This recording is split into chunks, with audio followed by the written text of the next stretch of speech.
Geek out! LaserDicks, you sexy motherfuckers. Yeah. Welcome to another exciting episode of LaserDicks. I'm Chris. And I'm High Energy Ken. And Ken, what are we talking about today? Well, I figure there's not really like a subject. I mean, I guess if there was a subject, I went to California. Yay. And I had a grand old time. Oh, there's the soundboard. My soundboard finally opened up. Thanks, buddy. We'll use you later. Yeah, right. But so I went to visit my friend Ann in California, and we had a grand old time. And part of the trip there was we went to, I forget where it was located, but it was called Amoeba Records.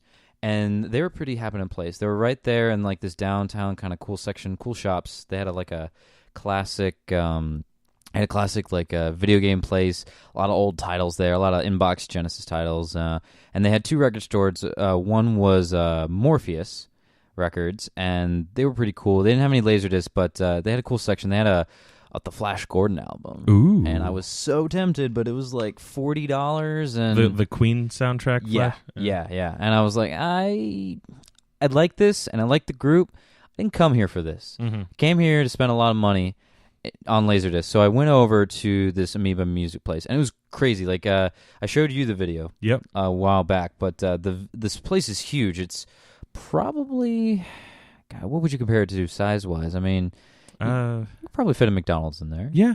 You could fit a McDonald's in there. Like a small Best Buy. Yeah, like a Best Buy Mobile. Yeah. Yeah, like a Best Buy Mobile. You could fit that there. And then they had a section up near front where, besides the records, they had videos, new releases, old releases, imports, all that stuff.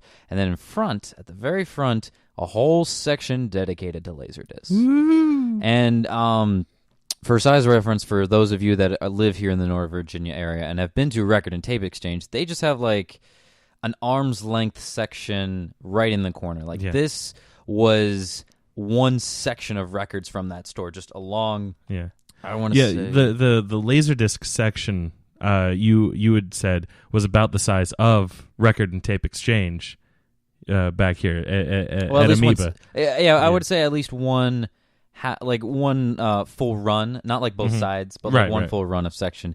And they had a metric ton. Like a lot of these were donated, like were duplicates, and they were probably donated. And some of them even had tags from like another store that was defunct by this point. So it was just interesting that this has become like the mecca for all these old titles and things. So we could jump right in. I mean, like full disclosure, I spent $70. Damn. I just kept going, and this is like the cream of the crop, because like I chose a lot of titles that I was like, oh, that'd be cool to get, but then I sat back and realized I may not watch this, and I was at $100. I'm like, let's cut this down. Yeah. Let's cut this down, and I had to also bring this back on the airplane.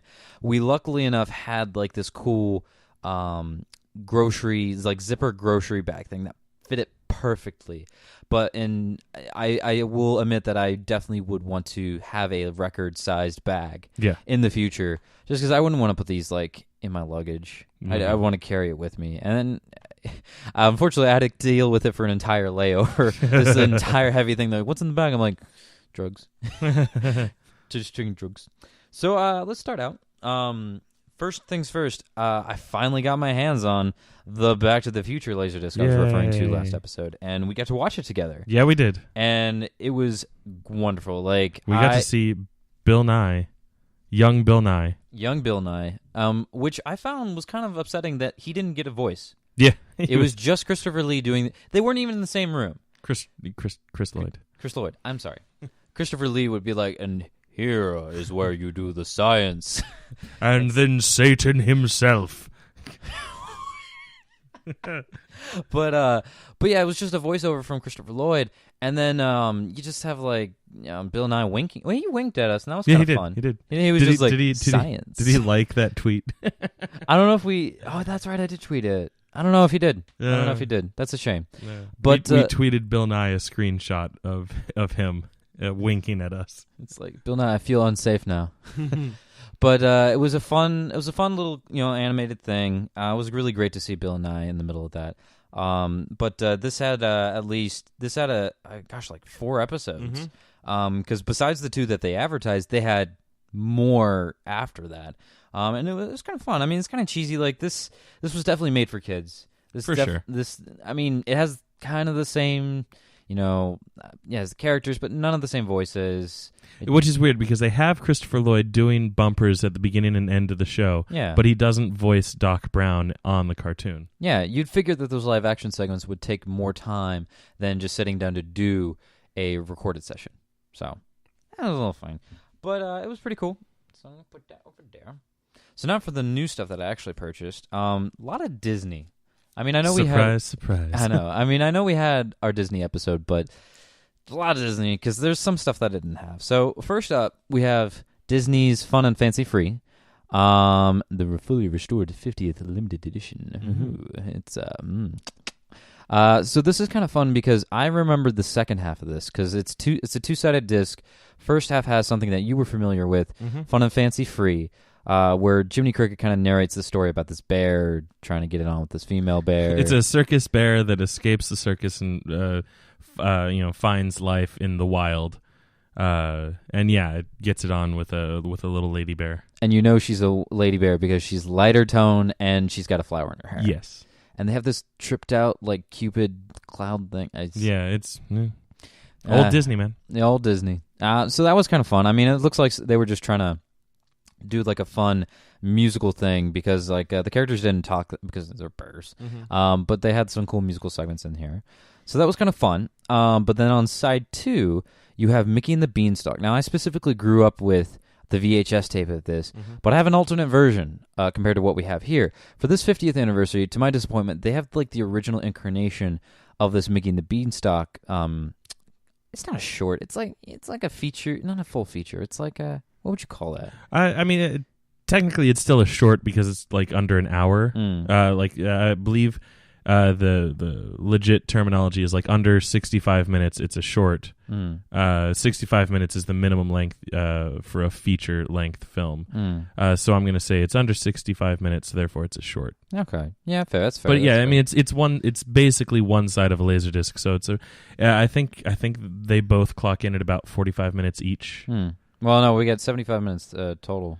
Well, then not 45 minutes. Oh, we have. I should have. And there's supplemental. I saw that while you were talking too. There's supplemental material. It's sectioned off because it's black and white, apparently.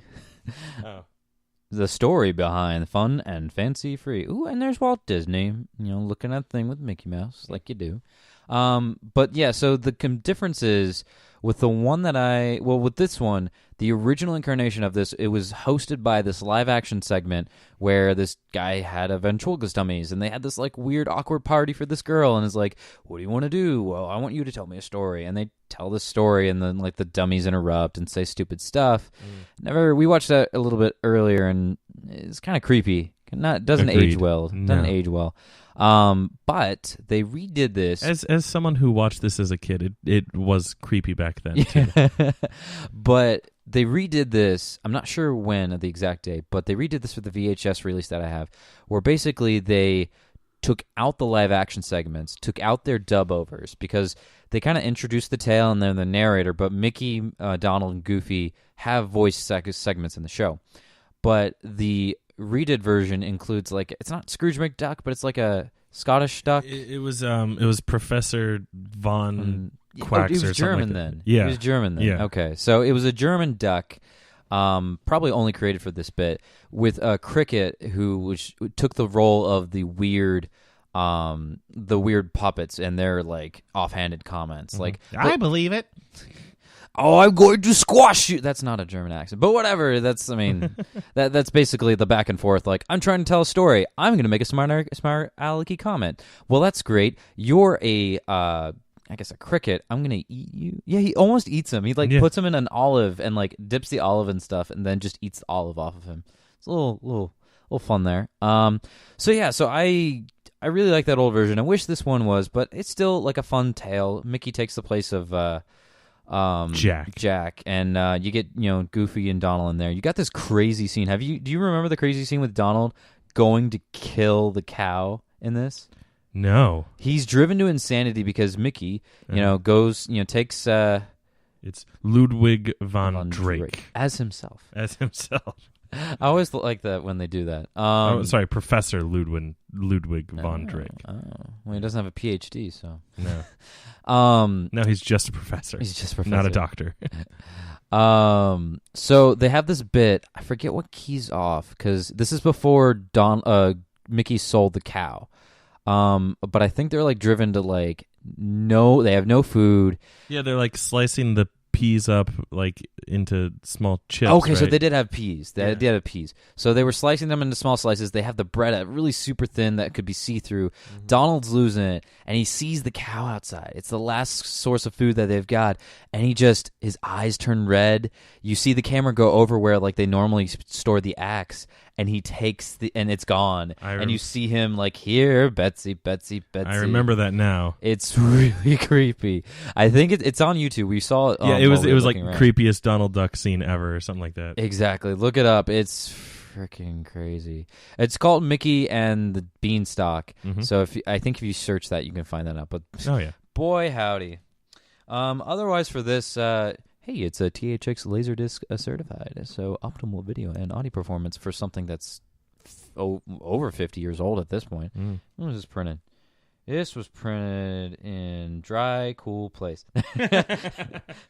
Let's see. I don't actually see it here. Oh, well.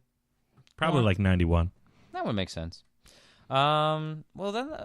I guess then they released this and the VHS copy that I have because 91. Well, yeah. So what I'm thinking it probably is they released the VHS with the new stuff in like the 80s, and then this is like the 50th. It's fully restored with the original sequences and stuff like that. Stuff that you don't want. Yeah. Oh yeah. There's the special features right there on the front. I'll have to look at that later. Yeah. What's next? All right, so we're gonna take a quick pause from the Disney stuff because this is one that I did not get in California. But I did order it, and it's because it's me, and it's a Power Rangers Laserdisc, okay? I'm gonna order it. I was waiting, and I finally got a good sizable paycheck, and I was like, you know what? It's time to splurge. So, in terms of Laserdisc, Power Rangers in the U.S. only had 2 movies: the original '94 movie, and then the Power Rangers Turbo the movie. I love Power Rangers, but that movie was bad. Mm-hmm. I mean, I did like the fact they got Jason and Kimberly back. It was a nice touch. It made him evil too. That was even cool. But so they didn't have any other Laserdisc releases besides those. Singapore, on the other hand, loved converting TV stuff that they had over here in America's back over there. So that's where I got my SpiderMan 90s SpiderMan Laserdisc. So they released a bunch of these, and they're kind of like fan-made covers. I mean, this one was the best, even though it's the cheesy American suits. And it's the American suits when they have the fun little collars, basically like the turtlenecks. Because the Japanese Sentai was smart. They're like, let's use tight, form-fitting, collars. But America's, they got the helmets, but they had to make their own suits. And their collars, they look like turtlenecks. It's really silly. So it's the classic, like, especially Billy's. You look at Billy. It's ridiculous. His neck is huge. So it's got the classic 6 on the front. This is the one that has they're all in the command center. Tommy's in the back doing. I talked with this big arms thing. The big arms thing. I was talking with this with Sam because they do this pose in the new comic that you guys reviewed. And it's issue 0 where they first all like transform. And like he's doing like he has his hands up, and I'm like, no Sentai does that. Like, this is the American thing because they were trying to pretend, and I was just like, it's weird. Like, it's not like your hands down here, like you're posing, you're flexing. He's just like, hey, go. Exactly.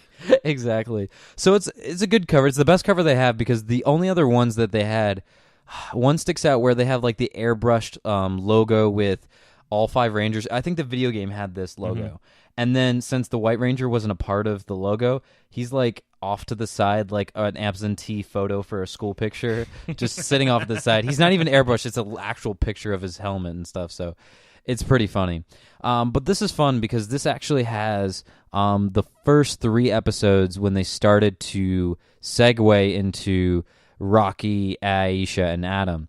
And you'll probably remember this because I told you about this. There's a section of Power Rangers where the Jason, Kimberly, and Zach had left the show. They wanted more money, and they got fired, unfortunately. And they needed to still pass the torch and do it so in a storytell setting. So for 8 episodes, I forget where it's... it probably starts with this one, the ninja encounter. For 8 episodes, you don't see them in any new footage. They used a process of recycling footage, dub over lines, coming up with weird excuses for them to not be in the same spot. They'll teleport where you are already in costume. Exactly. They use that. They even had this bit where they teleport the 3 Rangers who are getting replaced to fight a monster, and then they teleport to Tommy, Billy, and Kimberly to another location to do something else. They get their asses handed to them, so then Zordon's like, hey, go save them. I know I just sent you there, and you're literally 2 feet from the cave where you have to go save your friends, and they're in mortal danger, but go, I'm going to teleport you away. I literally sat down to watch this just to see how bad it was, because I think we just fast forward a little bit last time. Yeah, just to kind of like get a feel for it. Yeah, but it's bad. It gets to the point where, and I'm so happy I noticed this. So the very first episode, Ninja Counter number 1, at this point, Tommy's the White Ranger, and he's dressing in White Ranger clothes for a lot of the episodes. Yeah. He dresses in green in this one and has a ponytail, specifically because there's one scene where they have to use the old command center footage that includes everybody, and they just film just Billy, Tommy, and Kimberly, just them for the new lines, but they just have all the old lines. The wide shots and the old lines are still in there. So Tommy, Kimberly, and Billy all have to wear the same outfits that they had in this old footage. It's like it even like focuses on Tommy. Like they do this fight with, because at this point with the White Ranger, Tommy wears his hair down a lot. I noticed. They have a fight out of Ranger suits. He puts his hair up in a ponytail. You see him do this, teleports, and then he's there with the ponytail in the command center. It's so great. It's so great. So I'm probably going to be watching more of these 8 episodes, but it's specifically between Ninja Encounter all the way up to where it's called the Transference of Power, where they go and they fight Lord Zed Zord and they do the power transfer. Funnily enough, when they do the power transfer, new guys get suits, old guys still keep their suits. That's weird. So that's enough about that. It was more of like a power facsimile. Power facsimile, exactly. You could still hold on to them later. So that's what I bought here. I'm going to bring this to New York with me. Yeah. We're gonna try to meet the Power Rangers. Today, as this is being heard by you and right. downloadable, we are already in New York. And the plan is to meet Tommy Oliver, Jason David Frank. Yes. The green/white Ranger / a couple other colors later Red and black. on. Red and black. I think wasn't he gold at one point too? Well, no, that's the white one. That's the goldish. Yeah. Well, I thought whatever. I stopped watching before Turbo. So. You mean you don't have an encyclopedia knowledge of Power Rangers? No, that's you. But yeah, no, that's gonna be a blast. I mean, for $100, like to get a signature, do a Q&A, and get do a photo. I mean, that's a good deal.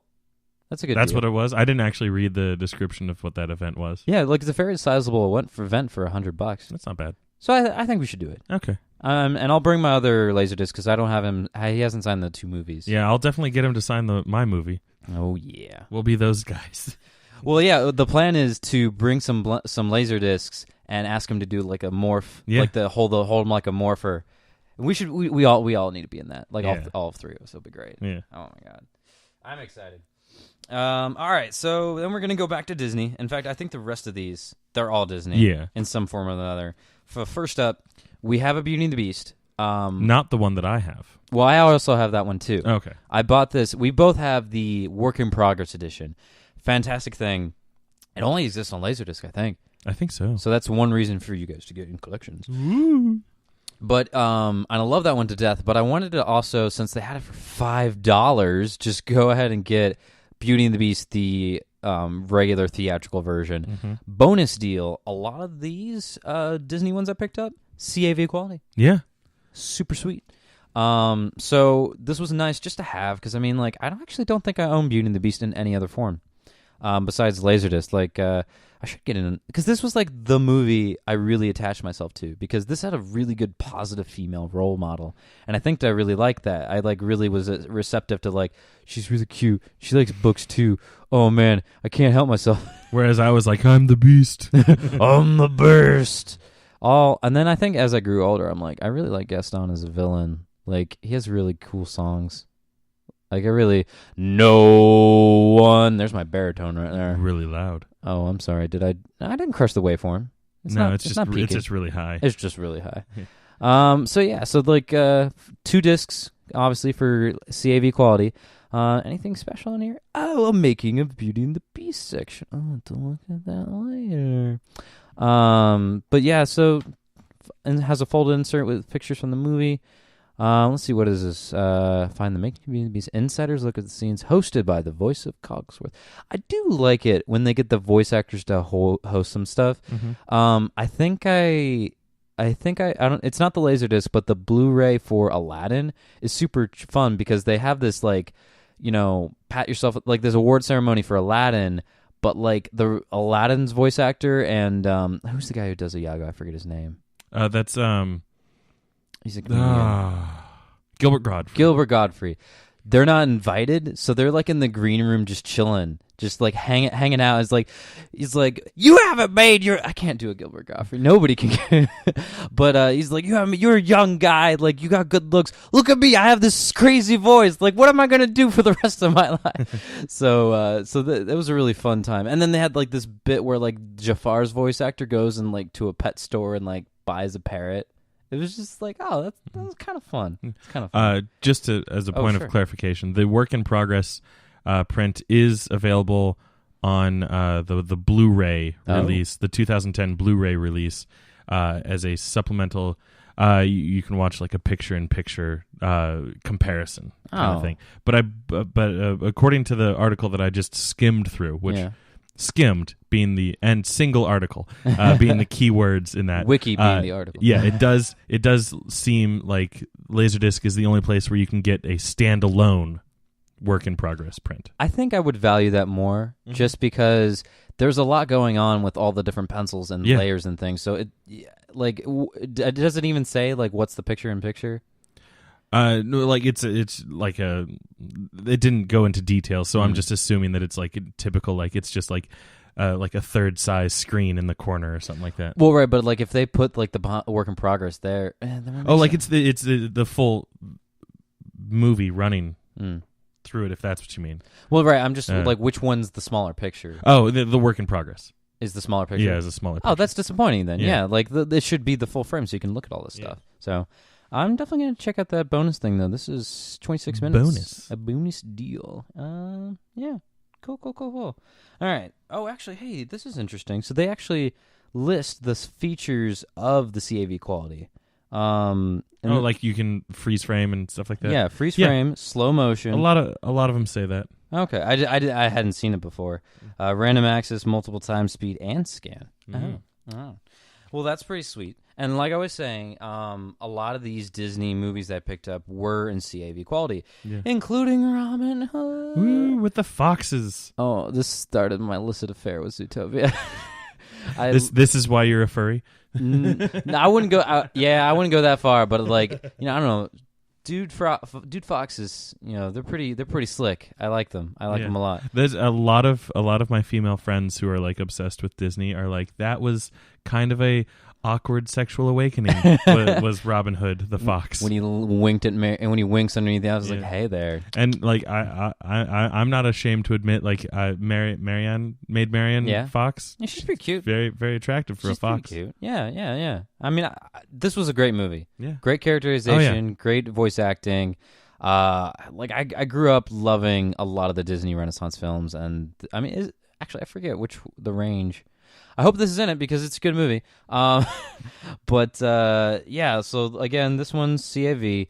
No special features, actually. They didn't advertise it. And this isn't even a double fold like the other one. But it's still 2 discs. It does have a happy ending, though. Oh, that's good. It's always good to have a happy ending. Oh, yeah. Most of the times you got to pay extra for that. Happy ending. Let's see. No, nothing else really crazy in here. I mean, but CAV. CAV, widescreen, good quality. Does it say? I mean, it would have to be, probably. I mean, it doesn't say. If it doesn't say, I usually assume that it's full frame. Oh, that's disappointing. Yeah. Well, I'll have to put it in later. Yeah, because see, like, this one has CAV. Oh, you know letterbox. what? This may be a full... Like, this may not be a widescreen movie. There were a lot of cartoons made full frame. Yeah, so it could be. I forget when they made the switch. I know for certain Beauty and the Beast was widescreen. Yeah. Beauty and the Beast was like one of the first ones that they did widescreen because they were really trying to show off. Oh, yeah. All right, I'll have to take a look at that later. I know Aladdin, this next one, that's definitely widescreen. Yeah, I have this same copy, but it's one of my oil ones. Well, this one's protected from your oil because it is steel sealed. This is a great find. This was, I know it says $42 and $50 right here, but I got this for $10. Not bad.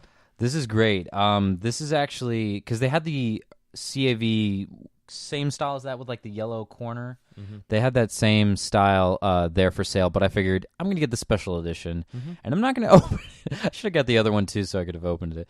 But this one's still sealed. It's got a cool little foil trim around it. Aladdin. Well, I mean, if you want to watch it, you can watch my copy because the discs are fine. It's just the case that's, all sticky and messed up. Okay. But yeah, I mean, this is a great looking cover. Mm-hmm. Fun fact, my coworker that got me into Laserdiscs, he has 2 copies of this, same one that you see here, as well as one that was printed without the foil. Ooh. And it looks really cool because if you could see the lamps with foil, the edgings in foil, so it's virtually, besides Aladdin, textless. Oh. So it's really cool looking. I believe they call that a naked cover or a virgin cover in comics.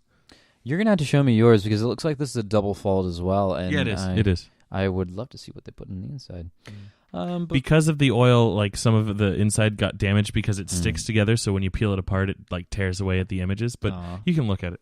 Yeah, I'll have to take a look. But yeah, this one's gonna be CAV. Let me see if it lists anything crazy about the widescreen. Yeah. Oh well, it does say letterbox on the outside. So yeah, that's gonna be widescreen there. No. It's letterboxed because the Laserdisc natively comes in a 4:3 presentation, so they have to do the bars on the top and bottom. Well, yeah, for sure. But back then, like most TVs were 4:3. Yeah. So I mean, but yeah. So technically, any Laserdisc you get is going to be letterboxed if it's a widescreen presentation. Exactly. Well, luckily with your TV, most modern day TVs have the ability to overscan. Yes. And you just cut that off. Which.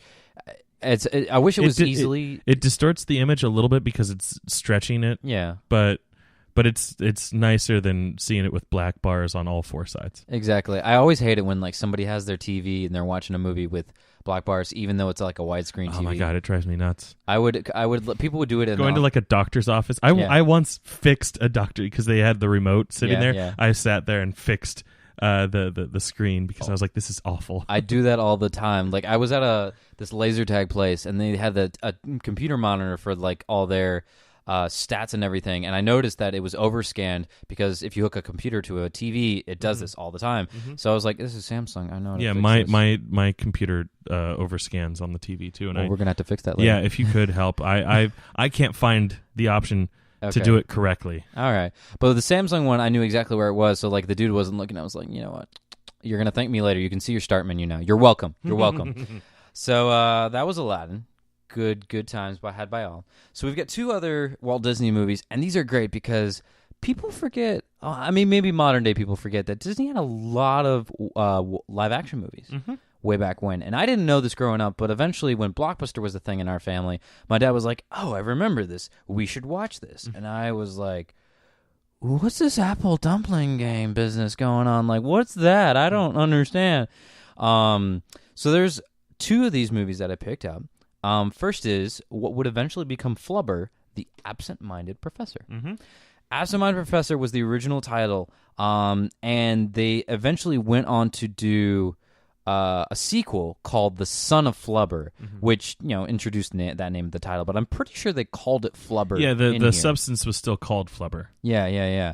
But it's ironically a lot of the same plot points that the Robin Williams version has. In glorious black and white. Oh, you like those? You like those newly restored and remastered original full-length feature cut in glorious black and white. Just to reassure you, your TV set is not broken. Yeah. But do not adjust your television. This is how we presented it. It's funny on the back here, like it shows you a plot point that they reused in the Robin Williams version, putting Flubber on the sneakers of basketball. The stars. Robin Williams version was very faithful, except for the fact that it had Flubber be alive, sentient. Yeah, I mean they couldn't have done that back then, but they were doing that to sell, to get the kids involved. And you were able to get Flubber toys that way too, because then you could. Was there a Flubber? Oh yeah, I mean for one they had just the gack. The goop that you could play with, but it also had figurines and stuff like that that were shaped like the different poses and stuff. I would have that way you could sell all the different poses too. Yeah, jeez. I would have loved to gotten Weibo. I would have loved to get I think they had those toys, the robot that he had that was sentient that was had a crush on him or something. That was a weird scene. Anyways, none of that is on this disc. Yeah. This is apparently this is hailed as one of Walt Disney's most hilarious comedies. Let's see here. Yeah, wow. It's even meant for Midfield College. It's the same. Wow, Professor Brainerd. Yeah, they borrowed a lot. That's pretty cool.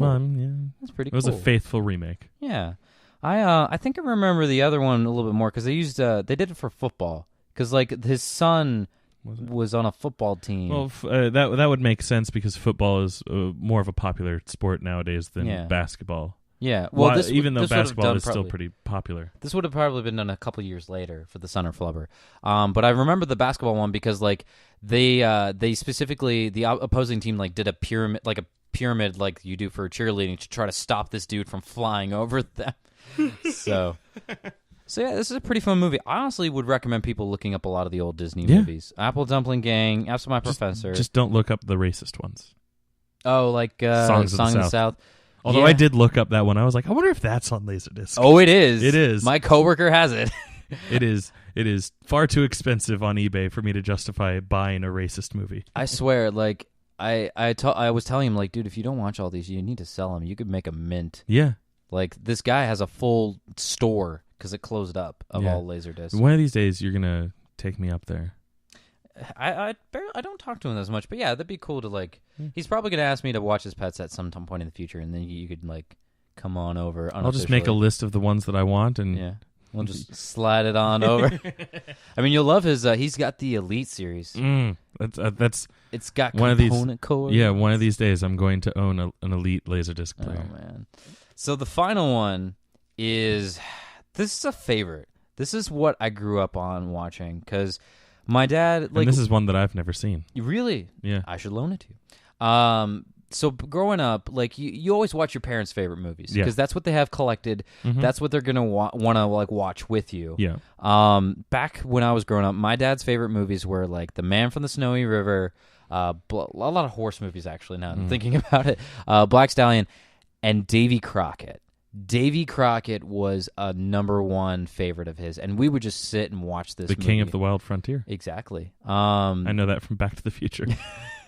Born on a Mountain. Yeah, that's the theme song. Yeah. They basically, I forget when they made this, but they made a mini 1955.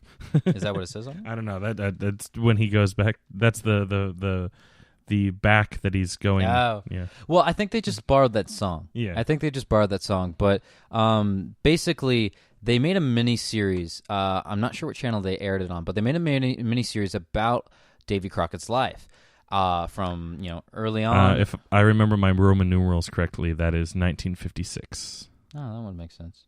Yeah, the VI. Yeah. All right. That's pretty close. Yeah. I don't think that's accurate. I don't think that's accurate then, because 55 would have been when the song came out, because that scene in Back to the Future had it in the radio station, at least. In the it was at the the diner on the jukebox. Oh, or yeah, you know what? We should just watch. Yeah, we should just watch Back to the Future. Any excuse. I got it on Laserdisc right over there. But basically, the original movie for Davy Crockett just took the original miniseries, strung them all together, and had a feature-length movie, which, funny enough, ended with his death at the Alamo. So, come time they released it, Disney was like, "This is really popular. We need to make a sequel. He's dead. This is an untold tale that could have happened on his many adventures throughout the frontier." The Ballad of Davy Crockett came out in 1955. Okay, so it was in the record store then. Yes. And they were just probably played on the jukebox or something like that. Yeah. Well, if the jukebox is right next to the record store, they can just go over and buy it. So this movie came out afterwards, and they just kind of touted it as like an untold kind of story because, I mean, it's pretty contained. Like, Georgie is Davy Crockett's partner in crime, and they just happen upon this section of wilderness. They go do their stuff, and then they go off in the distance on their horses at the end of the movie. But this specifically is called Davy Crockett and the River Pirates.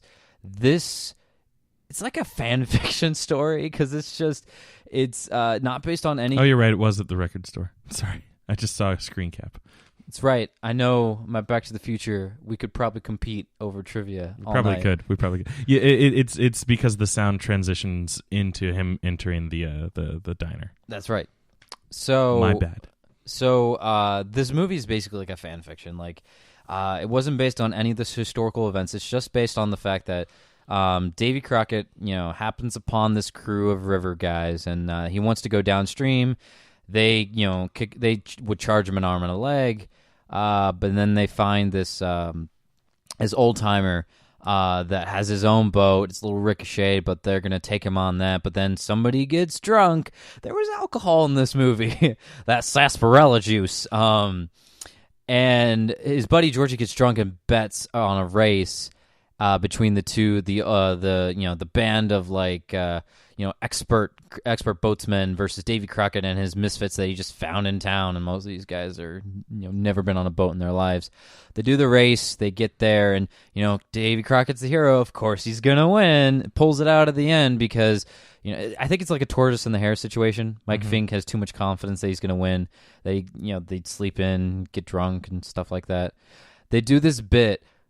They do like this weird bit where they fake a trick shot. Like Davy Crockett puts a bullet in his mouth and does this bit where he's like, I'm gonna knock this, shoot backwards off this two pans, jump up and bite this bullet in my teeth. It's just this tall tale, fun tale, and then eventually they team up and they try to find out like these people that are pretending to be Indians, making life hard for the actual Indians, and they team up and they find out who's doing it. And it's just a crazy cool tale. I probably spoiled most of the movie there, but I mean, it's been out for ages. I mean, it's a fun time. Like Mike Fink is generally like a fun. You love to hate him, and then eventually he has redeeming qualities near the end of during the second half of the movie because it's a clean split where he's the villain, but then they get along at after the race, and then they enlist his help for this, trying to find these impersonators.